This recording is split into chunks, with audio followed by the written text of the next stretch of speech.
On the next episode of Whistle Talk, today I have a special treat for all you football enthusiasts out there.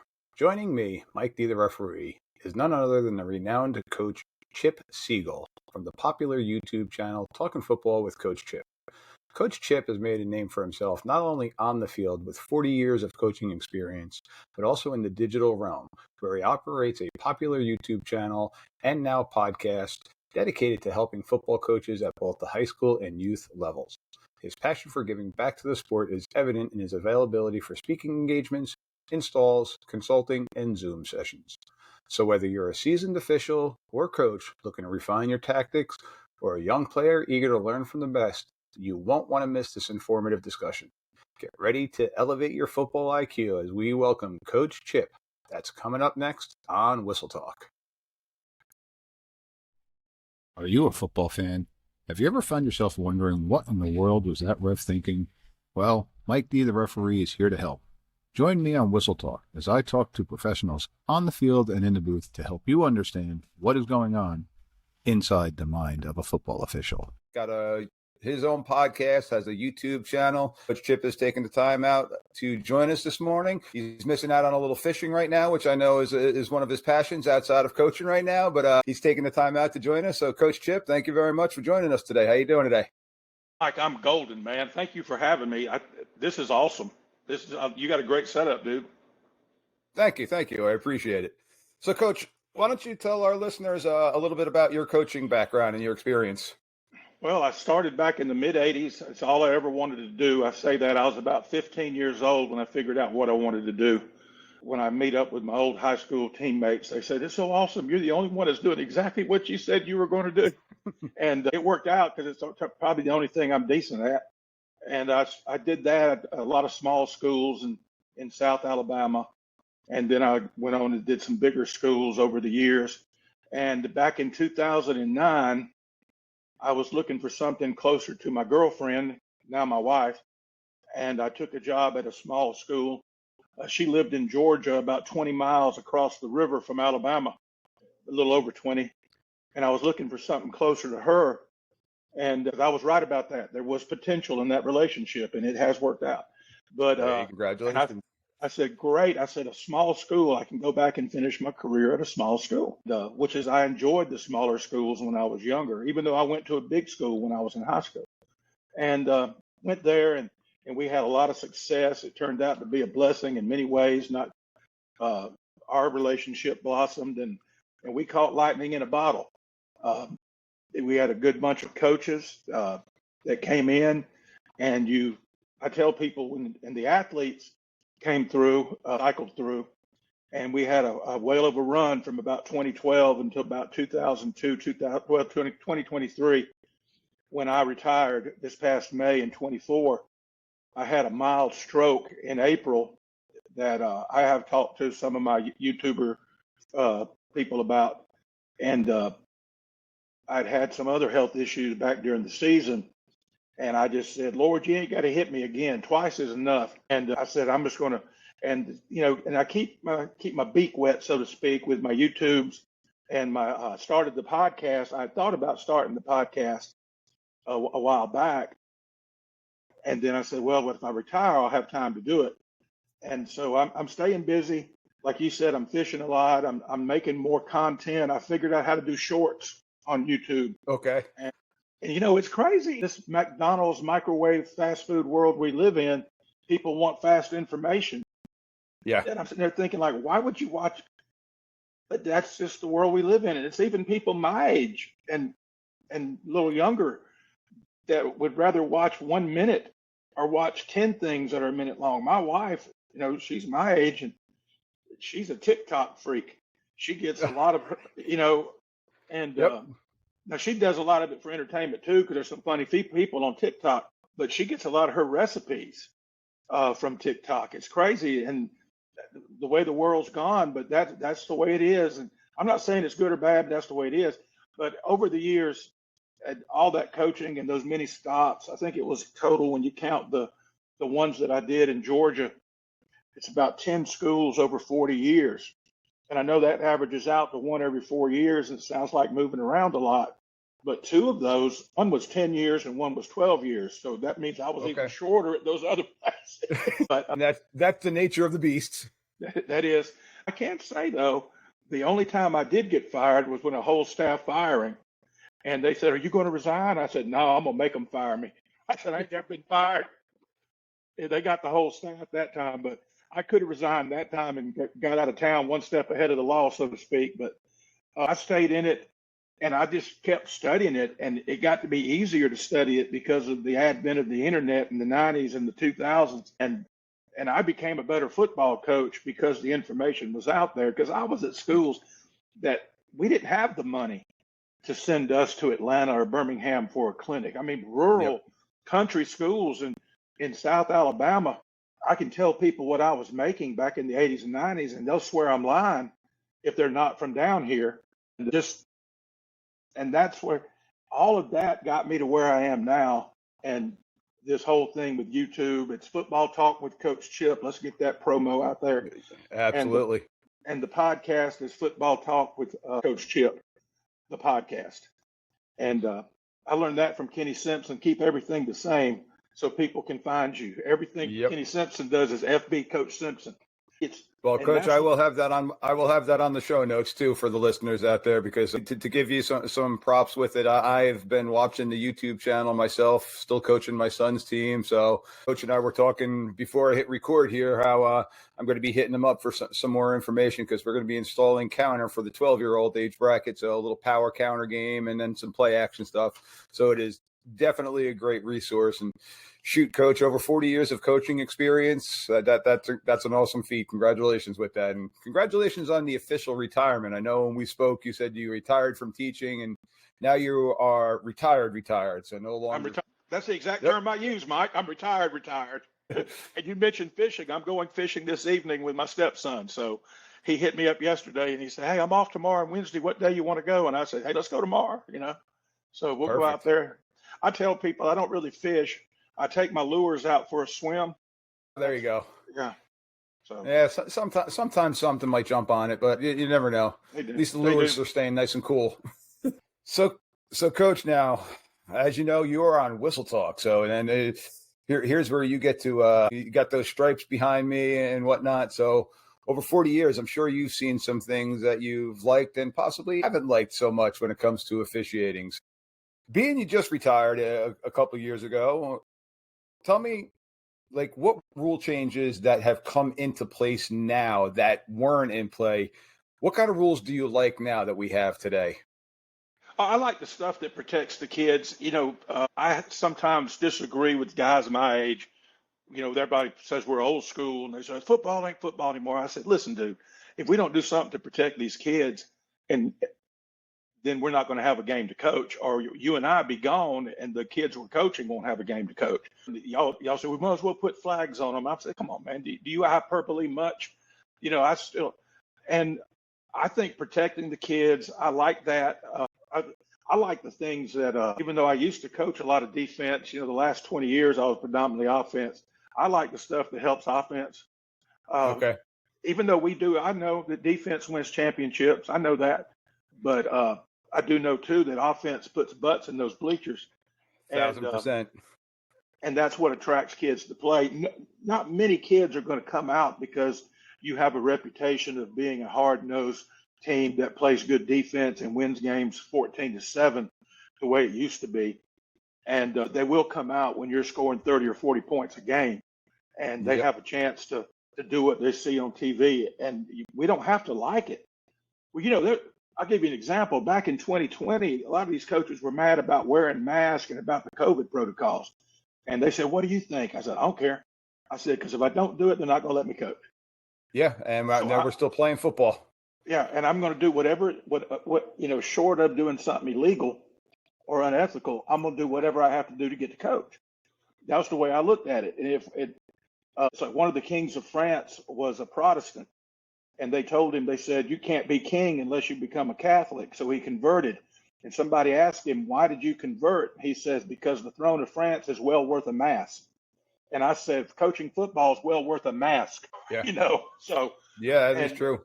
And and so the rule changes to me, they really haven't changed the essence of the game. What's changed the game is the spread offenses. Okay. And I have a theory on that. I don't think when I played we had that many undiagnosed concussions because we played football in a phone booth, Mike. Yes. You know, 3 and yards in a cloud of dust. you know, I used to joke back in my 20s and 30s when Mike Tyson came out, they said, "Would you fight him?" I said, "Yeah, in a phone booth." You know, I was a big old boy. I said, and they said, "Really? You'd fight him?" I said, "Yeah, in a phone booth. He can't rear back and hurt me too bad." And when you play football in a phone booth, I just think that the injuries were a little bit lower. But when you spread the field and you got kids crossing the field and you got linebackers and safeties that can tee off on them, I think a lot of our concussions now are because of the way the game's being played. Not that I don't like spread football. I'm just, that is my opinion, that That's interesting, Coach. the injury of it, again, I say you're less likely to get hurt in a phone booth than you are in a pasture. You know, so because they can rear back and hit. Yep. All right. So, ladies and gentlemen, apologize. Had some technical difficulties, but we're back here with Coach Chip. Hopefully, the internet gods are on our side this time. So, do some editing post wrap. But, Coach, we were talking about with the health of the game and the speed of the game, and you had talked about the spread offense and whatnot of possibly being something that it has sped up the game and possibly led to some concussions. But then we had some internet issues. So I want to let you kind of jump back in. You said you had a nice little soliloquy that you were mentioning before that we got cut off of. Well, all I was saying was that, you know, getting in a fight with a phone booth, you may get beat up a little bit, but you're not going to get knocked out. And when you're playing in a wide open field, you know, I use Mike Tyson as an example. Would you rather fight him in a big old ring or would you rather fight him in a phone booth? And I think with us spreading the field, that has led to more concussions and at least more high-speed collisions. You just didn't see those back in the 70s and early 80s when I played. The only time I ever got my bell rung when I played in college at practice was on kickoff return or kickoff team. And you know, that's I was where running we're down still the seeing field. a lot of the things. Right. And I can see that eventually. And people say, well, that's a major part of the game. But there's things they're doing. The XFL, whatever they're calling it now, UFL. Yeah, the UFL. They're doing some cool things with it. And I'm a guy, I love special teams. And I had a reputation when I was in South Alabama as being the onside kick guy. And that's one of the reasons why I would never want to take away the ability to do a surprise onside kick. There's actually, I mean, there were many games I left getting cussed out because I onside kicked so much and how I was making a mockery of the game. And here's a coaching point. If you don't have a kicker who can kick it in the end zone and you kick off deep every time, you need your brain examined. Yep. So everybody puts their best athlete back deep. So we're going to take the football and literally hand it to the best athlete on the field and turn the field into a slalom course like downhill skiing in the Olympics. And they're just running around players like skiers going around those gates in a slalom. So I'm not going to kick it to you. Yeah. If I got a kid that can kick it really high, I'm going to pooch kick it. And if I got a kid that can, if I don't have that, we're going to onside kick it. We're going to sweep kick it. And we're going to have a chance to recover it and steal a possession or two. Heck, I won a game back in the 80s when I was still back then in those small schools. You know, you'd be the varsity coach, but you'd also be the junior high coach. Okay. We had a junior high game. We won 14-12, and the other team only got the ball 3 times. Wow. I went for it on 4th down, and we scored twice. We onside kicked it. They had it at the end of the game trying to score. And we beat them 14-12. They had the ball 3 times. They scored 2 out of 3 times they had it. And we just kept it away from them. Ball in their hands. Yep. No, and I knew they were better than us. But so I don't want to take that away, but I do understand where it's going, and I understand the rules as long as they make sense. And one of the things, riddle me this, Batman, we're protecting defensive linemen and defensive players with the below the waist blocks. Yes. But yet the guy with the football is free game to be hit anywhere. Yes. Yep. Tell me, where does that make sense? A guy with the football gets squared up in the open field, kid hits him and locks up. Now everybody runs to him like buzzards to a meat wagon, pounding him. Meanwhile, back on the line at the beginning of the play, you got a guy face to face with a guy across from him. He knows it's about to hit him. He knows. And my thing is, I think y'all be able to hit him anywhere as long as it's from in front. Okay. Now, that's hitting from the side. That's bad. But if you're in a three check, go ahead. Yeah, that's, I think, where the rule was coming into, is because we were seeing, before they put the rule in play, we were seeing a lot of high lows, unfortunately. And that's where. Right. That's a good rule.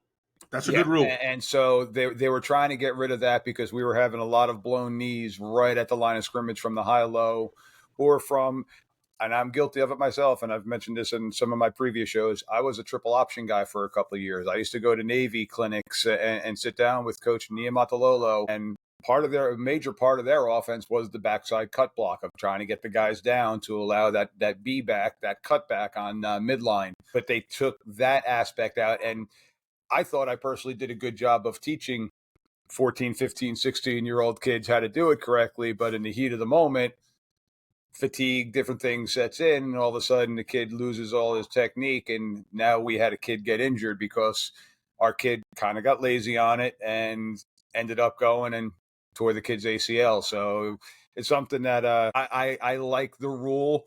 It's difficult sometimes to enforce. And now, referring to what you're talking about with tackling, now we're going to have, you're seeing it in the NFL with that hip drop. I'm interested to see how they're going to call that. Like, that's a bang bang type play that a high level athlete is doing, of getting hold of somebody. Derrick Henry, 250 pounds, running a 40, and they're doing everything they can to try to bring this guy to the ground. So now they're saying that they can't grab him and drop to the ground with him because of knee injuries. So that's where I think it's going to be a little bit harder. And as the ball carrier, they're kind of that's why you're seeing the running back value go lower and lower, because the number of years that they're putting in are not there anymore. So the average years for the running back, you're not seeing the Emmitt Smiths and the Walter Paytons going out there for 15, 16 years anymore. You're seeing maybe you get 5 good years out of a player, and then the injuries are setting in. So, but yeah, no, I don't disagree with it. I just I want consistency, and that's not to do with the referees. That's to do with the rule makers. I want consistency with the rules. Mm-hmm. Now, I'm going to tell you something that I hate, and it's not a rule. I guess it could be. A referee could call this, but they would be taking liberties with the rule book if they did. The gator tackle, the Seahawks called it the hawk tackle. Yep, the wrap and roll. Yeah.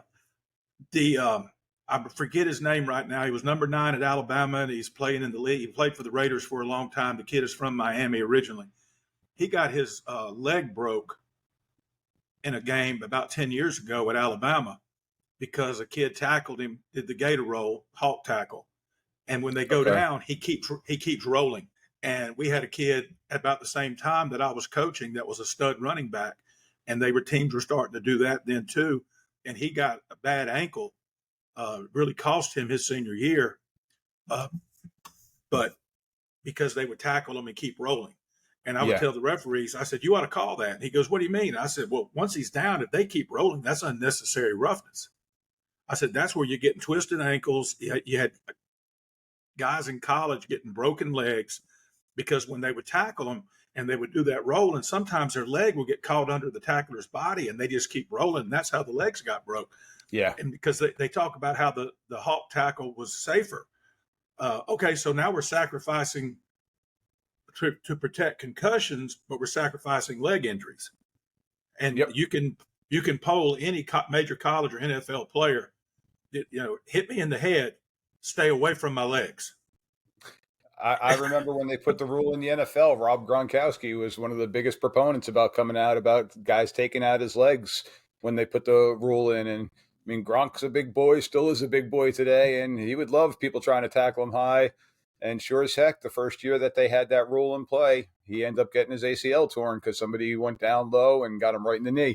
So it's a fine line, and it's definitely something that I know the Federation is always looking into and doing research and trying to figure out the best ways to do it. But it seems like today we take one thing away and another thing shows up. So that's where the fine line keeps on happening. We're working on the head injuries, and now you're seeing more of the lower body injuries. Now working on the lower body injuries. What's going to happen next? Oh yeah, the law of unintended circumstances is real. Yes. You take away one thing, you create another thing. So, And I also think, to your point too, we're me now in high school, I love it as an official. The turf fields. I think the turf fields are fantastic. I feel better on the turf fields. But now you hear all the NFL guys, they want to get rid of the turf fields. But I know at the high school level, maintenance wise, it's just so much easier. And financially, after you do the initial finances of it, it's a lot easier for the multiple sports because it's not getting torn up. But now we're finding it's got more and more wear and tear on the athletes themselves. So I love them too. Yeah, the NFL goes in. I love them too. I do. From somebody who had to maintain fields for 40 years. Yeah. And when I was younger, I love mowing. I love getting on a lawnmower for 2 hours and just keeping my thoughts and all that. Some of my greatest ideas came up on a lawnmower, but and the painting of it and all that. And we didn't have one. We played on them a lot. Our kids loved them. The coaches loved them. And we're getting one at the school I just retired from. We were supposed to get it for this season, but it didn't come through. The money was there. Just one thing led to another, but they're eventually going to get it done because it's a small school, multiple use. We have a local college that wants to use our field, but we can't let them because we already got the junior high playing on it. Yep. The rec league plays on it. We play on it. Heck, in 19, the last state championship we won, we had to play the third round on a school nearby because second round we played in a monsoon. I was kind of like the Big Lebowski when they blew up his car on Saturday morning. I got and went, looked at my field and I said, they finally did it. They killed my field. I mean, we couldn't play the next week. Yep. And so, but I have not, and I'm not going to argue with an NFL player who play on them all the time, but at our level, I have not seen injuries as a result of that. And we did a lot of research on it, talked to teams that had it. They hadn't either. It could be just the fact that they're playing at such a higher level that, faster. But bigger, faster, stronger. Yeah. And I think there's a point too where I think the physical fitness, the strength and conditioning, I literally think you can get your muscles too strong for your tendons, your ligaments, and your bones. And I've seen it in other sports, such as my son plays baseball, and I've seen it with the bigger baseball. Heck, I'm sitting here drinking out of my New York Yankees mug. Giancarlo Stanton's back on the IL again because he keeps on having muscle injuries, and it's stuff like that. But it's just tough because then how do you moderate that as a coach when the other team is doing it? And that goes back to the whole, and we're not going to get into this topic, but the whole steroid era with baseball is they're doing it. Why can't we do it? So the pitchers were doing it, the hitters were doing it, and records were being shattered, but then more injuries were happening because of it. So, and careers were actually being shortened by some people, and other people were being lengthened because of the steroid era. So, it's a different time, and like I said, if you put one rule into place to try to make it safer for the kids going back to football, somehow, some way, something else is going to come into play. And unfortunately, it's the nature of the beast, and it is still a contact sport. I still, to this day, it's not a contact sport. It's a collision sport. It's a car accident waiting to happen. And Duffy Doherty said it. He said, football is not a contact sport. It's a collision sport. All-room dancing is a contact sport. Yes. So you got young men and females now running downfield full speed. I mean, heck, back in our day, Coach, Derrick Henry, what position, if he's walking on the field, are you putting him at when you first see him? Linebacker or defensive end? Yeah, and possibly if he's playing both ways, he might be my guard. Yeah, but no, as fast as he was, though, he is. But he's a freak. He's a freak in nature physically. He's a big fat, and he deserves to be a running back. But back in the day, those guys that big, they were on the line. They were a grunt. So yeah, oh, absolutely. One of the best running backs I ever coached. He was a lineman until we got him. Yeah. So we got him and said, no, you're going to run the football. First spring he played. That's when we went to the 10-day spring. 10 practices, he got tackled 3 times. 10 practices, he got tackled to the ground 3 times. Rest of the time, we either blew the whistle because he was toting the pile, or he ran out of bounds. He was a freak. But back to the officiating, let me say this about officiating. I know there's an official shortage, but apparently the shortage has been caused by some of the worst officials have gotten out of it, because officiating right now, to me, at the high school level where I was coaching, is at an all-time high. The quality of officiating. And believe you me, and I stayed on officials. I still remember about 20-something years ago going to a district meeting, and the executive director of the state of Alabama was there. And he said, guys, get off the officials' backs. He said, they're doing the best they can, all this kind of stuff. And I remember that. But whatever they're doing around here, it's better than it's ever been. Because awesome. when I first started in the 80s, I swear to goodness, they were doing it for beer money. I mean, it was horrible. They said the worst thing you can do is bring out the rule book during the game and show the official. They guys didn't even know the rules. Yeah. And, things like that. Like, we were playing in a junior high game one time. It was a junior game. It was 9th grade and below. The other team was out there in the first half throwing the ball around like the 49ers. And somehow their ball ended up on our side of the field. Our ball boy had it, and he said, hey, Coach Chip, this ball's different from ours. And I looked at it. They're playing with a little ball. Oh. And we were playing, and I told the referee at halftime, I said, they can't play with that ball. And they said, Coach, it's a junior high game. I said, no, National Federation says if 9th graders are involved, you must use a varsity football. He said, really? And I said, yeah. He said, and I didn't have to get out the rule book, and because the guy knew the guy. I played a lot of softball back in the 80s, and we knew each other really well. And he goes, I believe you. And so he went and told the other team, and they said they can't do it. They don't have any. I said, I got a bag full. Tell them to have their pick. Well, that wound them up throwing the ball all the time, looking like the 49ers, kids out there making one-handed catches. You got 15-year-old 9th graders catching a peewee ball with one hand. Yeah. And there's things like that. They didn't know the rules. That's just one example. But nowadays, I could say, and I don't know if it's because of technology or whatever, they're more professional than they've ever been, and they're more knowledgeable than they've ever been. And like I said, I stayed on them. And but the last few years, I've been tickled with the officiating. As far as we didn't get every call, but that's the human nature of the game. You just hope that you're good enough that it doesn't come down to an official's call at the end of the game. That's the last thing. Is any coach, they don't want it to come down to a judgment call. And just like I tell the kids all the time, a kid makes a mistake at the end of the game, and you tell the team it's not his fault. What about that block you missed in the first quarter? What about that tackle you missed in the second? What about that coverage you blew in the third quarter? And fans and other people, they're always prisoners of the moment. The last thing that happened is what cost the game. No, there were several things that happened during the course of the game.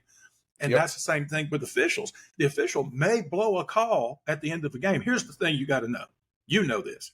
I'm talking to the listeners. Officials are going to blow calls, period. Coaches are going to miss calls and make the wrong call. Players are going to miss assignments. The only thing you hope is that all three of those things don't happen at the end of the game. Yeah, 100%. And because the official now is the GOAT, if it was his call. And when I say GOAT, I don't mean greatest of all time. No, I know. The coach made a bad decision. Now he's the GOAT. A DB blew a coverage and gave up a touchdown at the end. Now he's the GOAT. That's all nobody knows what happened. Hell, something could have happened the first play of the game that cost the game. Or go back and take a look. What was your third down efficiency? You were 3 for 12 during the game. Well, that's 9 other opportunities you had to gain a first down that the other team doesn't have the ball. Different things like that. And exactly. And every single play is important from your standpoint as a coach, from the player standpoint, and from our standpoint. Like, we can't take plays off regardless, because you got to look at the totality of everything, not just the individual play. Yeah, that play sucked. Yeah, that play looks bad. But is that the reason why you won or lost the game? Is that particular reason? And again, coaching 20 years, I know that I've made some crap calls. I've made calls right away, and then I realized, shoot, I don't even have a timeout to try to fix it. and I put the players in a bad position. Where as a coach, my whole job, especially if I was coaching defense, is let me put you in the right positions. Now it's up to you to make plays.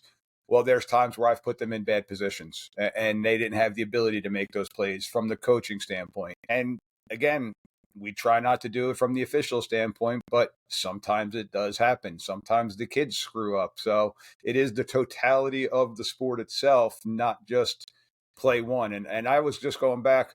See, now the nice thing, and you brought it up before with the technology, here in New Jersey, we have Huddle. So we have Huddle, and we are getting game films of the games that we are officiating, and we are reviewing them. We've been having online Zoom meetings as an association and going over particular plays and different things like that. So the year-long knowledge aspect is now coming into a part on the officiating. So hopefully the officiating is becoming more consistent. But when you do have a shortage, sometimes the quantity might not be as good as the quality that you're looking for, and that is unfortunate. But hopefully, we're stepping up in both aspects. But unfortunately, right now, the quantity aspect, the number of officials, we are still at an all-time low across the country, and there's a lot of different factors that played into that. But hopefully, what you're getting is a better game. But sometimes when you got 15 games on a Friday night and one association is assigning the officials, some games might not get the best quality officials those nights, unfortunately. Well, yeah, absolutely. Here's the thing, too. On social media, and this is to the fans, every time you post something, like I don't have any clue why this always popped up on my feed. All those Angel Hernandez videos showing those horrible calls. Yeah, he was not a good umpire, apparently. But, if you think how many, there's 162 games in Major League Baseball. I don't know how many of these umpires officiate. But if you go through and cherry pick 162 opportunities, and I don't know how many pitches in a Major League game, and all those, multiply that for a bad call, you're going to have bad calls. Not to say he wasn't a good official or a bad official. I'm just saying every time you post these things, you're costing high school teams officials, because nobody wants to be made fun of that way. Nobody wants to be put on blast publicly. And every time, and I don't know why they popped up. I guess because I've watched so many sports videos on social media, they say it comes in. I don't like them. I don't click on like. I don't react to them. I don't know why they kept coming up. When he retired, I said, thank God, maybe I'll quit seeing these cockeyed videos all the time. And I would get where I would skip them. But every time you post something or tweet something or whatever you're doing with it, you're hurting high school sports, because everything trickles down. And some 23-year-old kid that's thinking about being official, and he sees all these officials getting lambasted on social media, and here's a volunteer at a little league game that makes a bad call. And next thing you know, it goes viral. Well, who wants to put themselves in that kind of mess? And so a lot of these people doing this, and a lot of it is parents, they're hurting the officials. I don't think because even though coaches will get on an official hard after the game, it's over. And I very rarely have I seen it bleed over. And I'll tell you this, we have a law in Alabama that's been in the books for over 20 years. A game officials law. It applies to coaches. It applies to referees. It applies to everybody. That it's a different kind of felony if you even threaten them. Yep. Alabama's one of the first states to do it. And it wasn't because what coaches were doing to officials, they passed that law. It was, and I'll tell you exactly, I won't say the name of the town, but there was a town where this happened, where they had to protect the officials in their changing room, and they couldn't get them out. They couldn't get to their cars because of the fans, parents. Yep. They had to back the ambulance up to the door, Mike, put the officials in the ambulance and take them out like they were some type of presidential nominee having to get Secret Service protection. And not long after that is when that law passed. That was 20-something years ago. Because I remember thinking now, and I said, dude, it's over now. What do you expect to happen? You go beat a guy up over a high school football game? What are we going to do? We're going to tar and feather him over a high school football game? And listen, and I made a living doing it, and I didn't take it that serious. It blew my mind.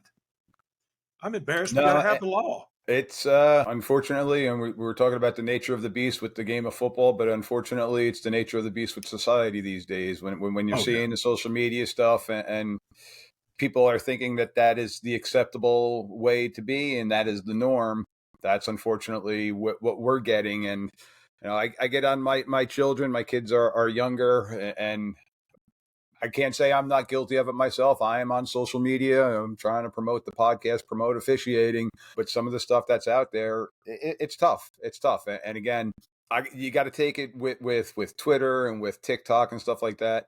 You got to know your source when you're seeing some of these different things too. And just I talk about it with research. I'm a teacher, so where are you getting your research from? Where are you getting your information from? Wikipedia is not the end all be all. Wikipedia is a guy like Mike D, the referee, who goes in there and types up something on Coach Chip Seagle and publishes it on Wikipedia. So it's not all fact checked. So make sure you know where you're getting your information from, and that hey, you want to know something? Officially, you did blow that call. Have a good night. I'm okay. I'm thick skinned, and you want to know something? And I'll tell a coach, I missed that one. I'm sorry. And I'll go back and I'll review film. And it's actually funny. I was scrolling through my phone, and we got a text strand with my crew, and the crew that I'm on, not my crew, but the crew that I'm on, that we go back and we watch the film. And one of the guys on our crew, hey, Mike, check out play number 39. Good call on that one. Maybe check out 76. Maybe we could have had a hold on that and different thing like that. And we go back and forth, and we go and coach ourselves with it to try to become that better crew in general, and to try to prevent this stuff from happening. So there are groups out there like that. There are official groups out there that are doing these things, just like the coaches. And I harp on this. I'm putting in the work because I know the coaches are putting in the work, and I know the kids are putting in the work. I want them to have the best experience. I've been joking around on my social media. I've been going out for runs because I know the kids are out there in this heat, busting their ass, working out and getting ready for the football season. I can't go walking out onto the field looking like an overgrown blueberry right now. I got to go out there and look like ready to officiate a game for them. So I got to be ready too. So I'm in my preseason mode as well. Good. And that's what we always, when we started doing tempo, and I said, don't flip the ball, hand the ball to the referee. And they said, which one? I said, the fat guy, because that's always the umpire. That's me. I am the umpire in the middle of the field. I said, look for the fat guy. I said, he's the one that marks the ball. But the adversarial thing, that the coaches are totally in control of that. And that can help with the fans too. If the coach is creating an adversarial relationship with the officials, with his body language, that antagonizes, and it distracts the kids, but it antagonizes the fans as well. And I approached it the last 10, 15 years of my career where, hey, I don't rip the kids on Friday night. My philosophy has been for years, Monday through Wednesday, which is our 3 work days in high school football. Yep. They belong to me. I tell the kids they belong to me. I said, those practices are mine. I said, I'm going to ride you. I'm going to fuss at you. I'm going to get on you. I said, Thursday, that's just going through stuff. Friday is your day. That's Friday night's your time to shine. And if you do something that needs serious correcting, I put my arm around them. I talk to them, and their parents go, oh, look at Coach Chip. He's just loving on our boy. No, I'm calling him everything but a child of God because he missed something that we went over a lot. But you think I'm loving on him because I'm not going to embarrass that kid in front of his friends, classmates, and family. Well, I started approaching officials the same way. Do away with the histrionics, put on a show for the fans and just say, hey, dude, you blew that. And everybody thinks they don't even know we're talking. Because I'm not even looking at it. I'm just near him. And the officials appreciate that. They'll have a dialogue with you as long as you're not, as the kids say nowadays, fronting them, putting them on blast for everybody. And I try to cut up with them and all that. Just let them know it's not an adversarial thing. And here's the other thing, too, and this goes to any coaches that listen to Mike D, the referee on Whistle Talk, is Thank you. You cannot let a bad call beat you twice. By going so crazy, you're not getting the next call in but you're affecting the kids. They now think no matter what we do, they're going to cheat us. Coach Chip is, he said the guys are cheating us.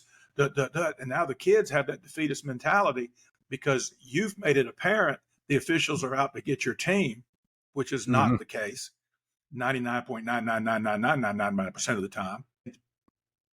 You got to get that out of it too. And when there is a bad call, you got to have that next play mentality, that next rep mentality. Okay, let the official know, I think you blew that one, but we got to get the next defensive call in. We got to get the next play in. I like getting the play in a hurry so we can go fast. I like getting the play in a hurry so we can have plenty of time to shift and get motions in and do something to get the defense in the back. And I can't do that if I'm over there worried about a call that you blew. And maybe you're going to blow them. And that's human nature. And I am too. I think I told you this. We talked on the phone over a month ago. We missed one play, one game. We missed the playoffs. But you know what? We did a bad job of getting that play in. Now, there were 5 or 6 times. It was when I told you about the aiding the runner stuff. Yep. They were getting first downs because they were aiding the runner. But if we, as coaches, did a better job on that one play at the end of the first half, those bad no calls wouldn't have mattered because we'd have won the game. If we as coaches, and that's what I told my coaches, we got to fix that because that's what cost us the game. Yeah, I know. And I'm going to send those clips into the association where they allowed that. And I'm going to tell them but I'm not going to tell them that cost us the game because if we do our job on that last play of the first half, we win that game. Yep. So, and again, that goes back to what we mentioned earlier. Totality. Yep. It's the whole game. It's not just a particular play. All right, Coach. So with that, we're going to take a quick pause here. And when we come back, I got a couple of video clips for you with some plays. And I want to see if you, as the coach with the experience that you have, if you can pick out what the penalty may or may not be. So we're gonna test the coach. It's a little bit different. I have a quiz facts, what I normally do with the coaches, but try with the video one. So this is like Jeopardy with the video answer or whatever they say it on Jeopardy. I'm going to ask you. We're going to have Jeopardy music? There's no time limit with it, but we're going to try it with the video. So, ladies and gentlemen, make sure to come back so we can test Coach Chip out on his officiating knowledge. See if we can maybe get him out of the retirement, the double retirement, and maybe get some stripes on him. But hold tight. We'll be right back. If you're enjoying today's show and you want to show your appreciation to Mike D, you can buy him a beer by clicking on the link in the show notes or go to buymeacoffee.com/Mike D the referee. And as always, make sure to click follow and give 5 stars. Thanks for listening. Cheers. All right, so ladies and gentlemen, here we are back with Coach Chip. Again, make sure you go back to check out Coach Chip's website. Coach, if you want to plug that YouTube page again for us, and then we'll jump into our penalties here. It's Football Talk with Coach Chip on YouTube. You can Google Coach Chip, and depending on the day, it's going to be me or it's going to be Chip Kelly. And so those are the 2 chips. And then the podcast right now is just on Spotify. I've got a guy coming over this afternoon that's going to try to show me how to get it on Apple. And that's Football Talk with Coach Chip, the podcast. All right, so check out those sites. Make sure you hit like, make sure you hit subscribe, and go to my YouTube page also and hit like and subscribe too. Much appreciated by both of us. So, yes, Coach, as I was mentioning before, I like to do a coach's quiz for each one of my coaches that I have, and typically I've just got a PowerPoint slide. But are you able to see the video that I have open right now? It's small, but I'm going to zoom in here. Okay, let me see if I can try to make it bigger. Nope, that minimizes it. All right, so we're going to try to do our best here for Coach, and hopefully give him the opportunity to see all this. So, Coach, what we got here is we're going to have what looks like a typical offensive play. I'm going to hit play here, and let me see if you can pick out what the penalty on this play could be. So we got a spread formation, player going in motion, little jet sweep action, flea flicker, and now the quarterback rolls, and we got a completed pass downfield. Coach, you got anything here? Well, I am a jet guy. My first few videos on my YouTube are jet. And if I'm ever going to throw a jet pass with the jetter throwing the pass, I don't use that touch pass because that counts as a forward pass. And so right now I would say that was 2 forward passes on one play that That is should have been called. That is 100% correct, and I'm playing the same clip again for those people that are able to watch the video aspect. That little flip pass now is kind of taken away the jet sweep action, and the rationale with that jet sweep flip pass is that if that kid fumbles the ball, he doesn't get it cleanly. It's now an incomplete pass instead of a fumble. So a lot of teams for their jet sweep have gone to that little pop pass instead of the handoff. And because that pop pass is now considered a pass, once we had the reverse action, flipping it back to the quarterback, and that quarterback making that second pass, now we got an illegal forward pass there. So you got two passes on that one. And it's a difficult one to catch. And it's one of those plays where, as officials, we like hearing from the coaches, especially from the opposing coaches. Hey, just keep an eye out for the little pop pass. And the teams that are running it, we like them to inform us, hey, when we run jet, we do it as the pop pass. So if you see the ball on the ground, it's going to be an incomplete. It's not going to be a fumble, so that we're getting it right on both sides. So, Coach, good job. 1 for 1 on that. We got the 2 forward passes. So let's get Are to. you old enough to remember when you could throw 2 forward passes as long as the first one was caught behind the line? So it was only in high school. It's only been about 10, 15 years ago where they changed the rule. Used to, you could throw the double pass and the first one be forward as long as it was caught behind the line. And the Federation was the only ones that did that because we used to do that. And it got changed about 15 years ago or so. Yep. All right. So our next play here, Coach, this one is going to be a little bit tougher for you to see. So we got a swinging gate formation. We got a muddle huddle formation, but we don't have a muddle huddle formation on a kick play. We got a muddle huddle formation on, and if you can see it at home, it's third down, about 7 or 8, middle of the field. They're on the minus 48-yard line, and they're in a muddle huddle formation. So you'll see center is going to be uncovered. You're going to have 2 eligible receivers on the bottom of the screen. An eligible receiver because they're off the ball. So formationally, they look like they're okay. So guys are off the ball. 4 in the backfield, they're good. Got motion. Center is eligible because he's by number and he is the last covered player. So, Coach, anything that you could see on that might be penalty? No, the formation was good, but I couldn't see the numbers of the other guys. If that's their regular extra point field goal team, with a bunch of eligible numbers over there at the top of the screen, then that could be legal. It goes back to that A11. They had to put that rule in a few years ago because the A11 offense that you had to have 5 ineligibles on the field at one time. But I can't see it. But the referees could have seen it if that was the case. Yep. So that's exactly what we have going on. And I paused it. And what you have here, let me try to back it up a little bit.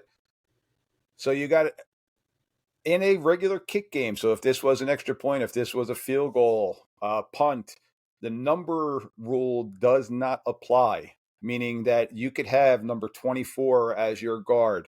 But on a regular scrimmage play, what this is, because you're in a regular offensive set, you must have 5 players on the field with numbers 50 through 79. And up top here, you have a tight end here, number 88, I think is his number, being covered up, and then you only have 4 eligible or 4 ineligible players by number, where on a scrimmage play here, you got to have 5 ineligible players by number. So this should be an illegal formation, and they kind of got away with it. And this is one of those ones that we went back on film and we're like, oh boy, we missed it. So you'll see this player right here, number 88. He was a tight end that was covered up by the eligible center. So that's one that they kind of got away with, and we let them know next game. So this was, again, review. This wasn't my crew, but we talked about this in our association meeting. We got brought up and saying, hey, guys, we missed this one. They're ineligible by number, eligible by formation, but ineligible because of the number violation. Cool. But I like that coach's imagination, though. Oh, yeah. And this was a team that went to the state championship. They're actually one of the few veer teams left that we have. They're running the flex bone typically in their offense, and they do a heck of a job with it. God bless them. All right, Coach, I got one more clip for you here. And you'll notice you said make sure to give the ball to that fat guy. Well, that fat guy is me right there in the middle. I'm the umpire in this play. Oh, you're We're a going to have skinny umpire. well, I'm trying. I'm trying to get a little bit skinnier. But let's see if you could find anything on this play here. So we got motion coming across, spread formation, screen, and we got a tackle. Play is over. Coach, anything that you see there? I didn't see it. I didn't see anything. Let me see it again, which gives you an idea how hard it is to figure that out.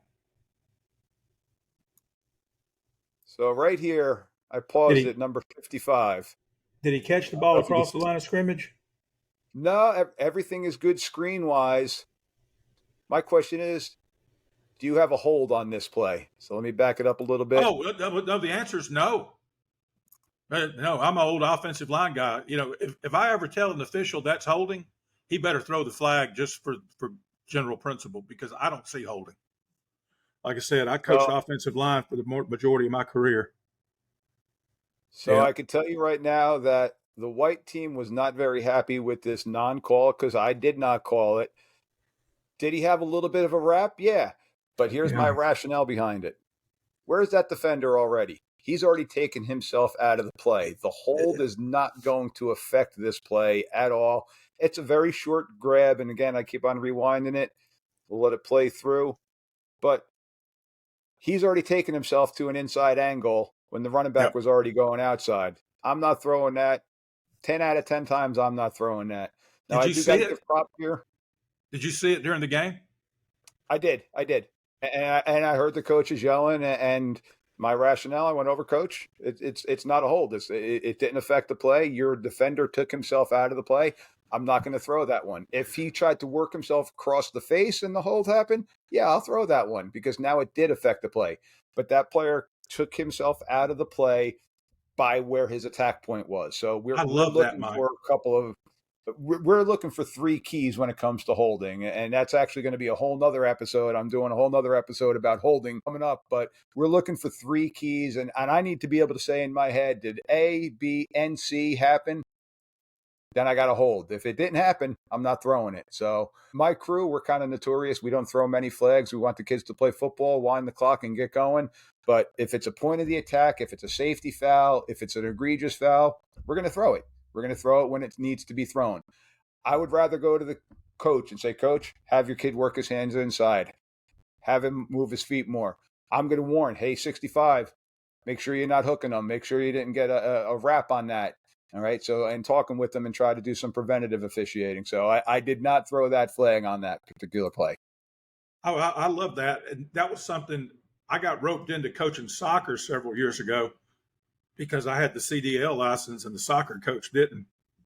And so I got an assistant coach's supplement to drive the bus.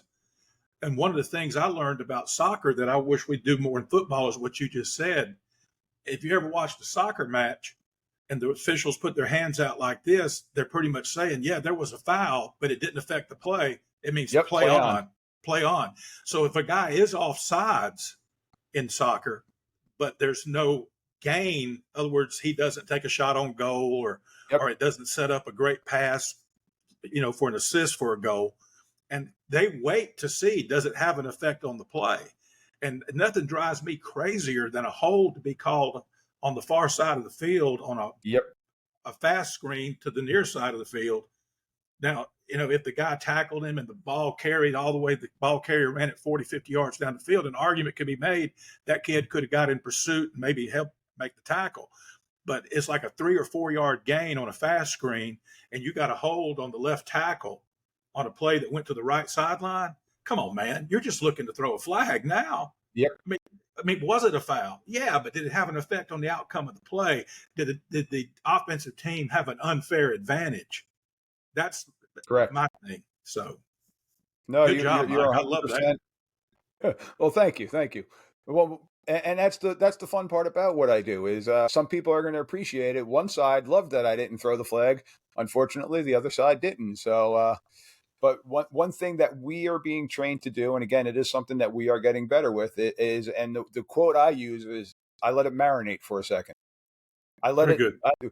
Did I see what I thought I saw? If I didn't see the whole play, I'm not throwing it. If I just saw a glimpse of it, and I use this example, I worked a sub varsity game and a kid got blown up. Now, I was the referee in the sub varsity game, but the way we used to do it, I was on the defensive side, so the play happened behind me. It sounded like a car crash. There was a big collision. I turn around and I see a flag, and I'm like, all right, Joey, I'm not going to name the official, but I'm like, Joey, what do you got on it? And he's like, Mike, it just sounded bad. I'm like, what do you mean? He's like, it sounded like just too big of a hit. I'm like, did you see it? He's like, no. I'm like, we're not throwing that flag. I said, I don't like doing this, but I'm going to wave this flag off because unless you saw it, unless it was a true blindside block, or unless it was something like that, we got to make sure that we see it first and then throw it. Let it marinate. Make sure that I know what I saw, and I can go over to you as the coach and say, Coach, this is what I have. Not, Coach, I think this is what I have, because that's not good officiating on my end. I got to know what I saw, and I got to be able to explain it to a coach and be able to give them the rationale behind it. Coach, this is why I didn't call it. Coach, this is why I did call it. So got to be able to answer both sides. So that's why I let it kind of marinate a little bit before I pull that flag out. We're not looking to be trigger happy. We're looking to see it. Another great tip I've gotten is I'm looking to have sniper eyes. So I'm looking to keep my focus, keep my body movement as minimal as possible so that I'm able to see everything that I need to see. And if I do see it, think about it. What's effect? Okay. Hold by the right tackle. Plays going to the left. Not affecting it. Not throwing it. That's good. That's good. Talking about seeing the whole play, I'm a big buck guy. Even in my spread stuff, we run the buck sweep.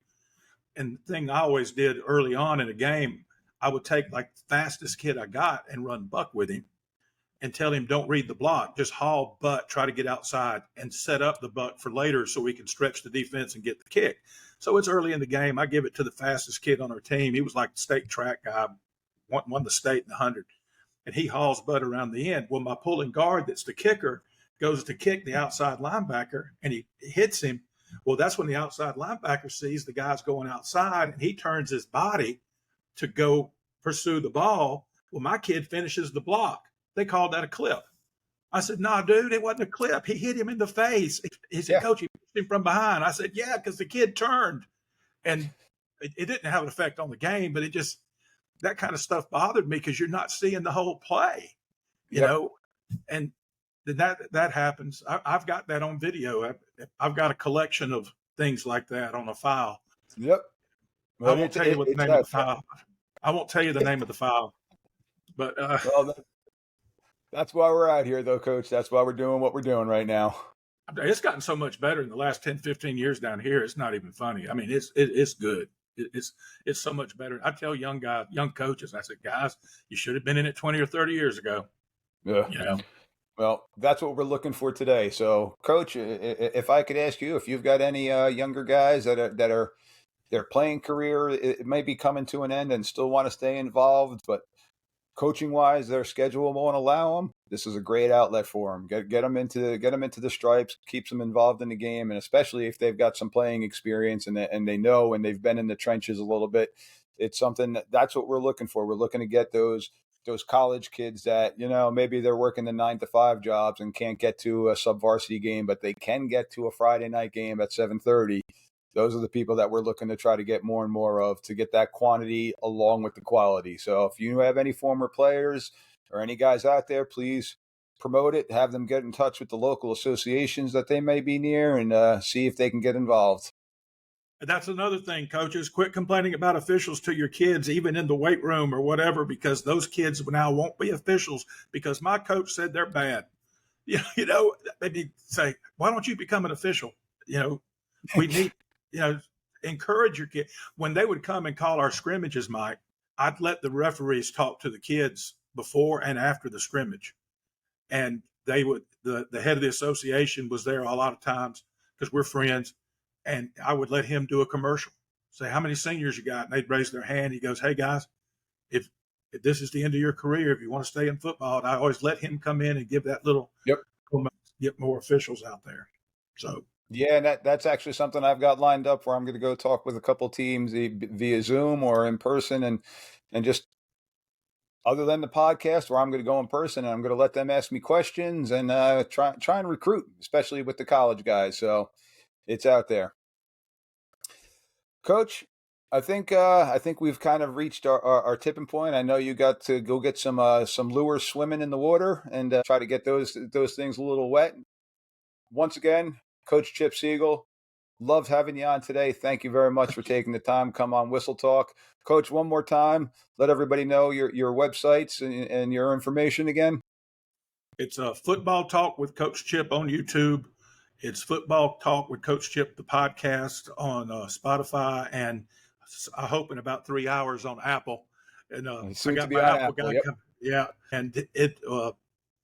and then also Football Talk with Coach Chip is a Facebook group, and I'm at Chip Seagle, Coach Chip at Chip Seagle on Twitter/X. That's And awesome I just stuff. love. Go ahead. I'm Go ahead. sorry. I just love Uh, talking football. I love talking football. That's why it's called Football Talk with Coach Chip. That's just come on. Come on, that's awesome, and I will have all of those links on the website and on the show notes for everybody, so you'll be able to click right on those and take a look at them. And again, it's a resource that I am still using right now, coaching 12-year-old football players. So it's definitely something that worth the look. Oh, That's my Coach. aim. That's my aim. Small varsity and sub varsity, because it's a different beast than the places that have 90 and 100 kids. It's a different beast in Oh yeah, college and pro ball. And so my aim is, and a lot of the people I correspond with, coaching, like you said, 11 and under, 12 and under. I've got a guy right now out in Colorado that I'm helping with his playbook, doing some consulting with him for an 11 and under team. But if you are a rec league, youth league coach, any sub varsity coach, go hit my channel up. It's stuff you can use. absolutely. I agree. From what I have watched, I am definitely taking some stuff. So it is an awesome resource out there, ladies and gentlemen. So make sure you definitely go out there and hit that up. Coach, once again, thank you very much for joining us. Thank you. I look forward to seeing the stuff in the future and seeing what you got going on with your podcast. And if there's anything that I can do for you, you got my contact, you got my phone number. Please feel free. Always reach out to me. I'm here for you. Once again, ladies and gentlemen, thank you, Coach Chip Seagle. Thank you. Hey, Whistle Talk fans, are you enjoying what you're listening to? Be sure to hit the like button so that you can join us every week as we break down the nuances of officiating that often go unnoticed. We want to hear from you, the passionate fans who make our game so special. Like what you hear? Hit the like button and let us know. Have a burning question or a hot take? Drop us a comment below to join the conversation.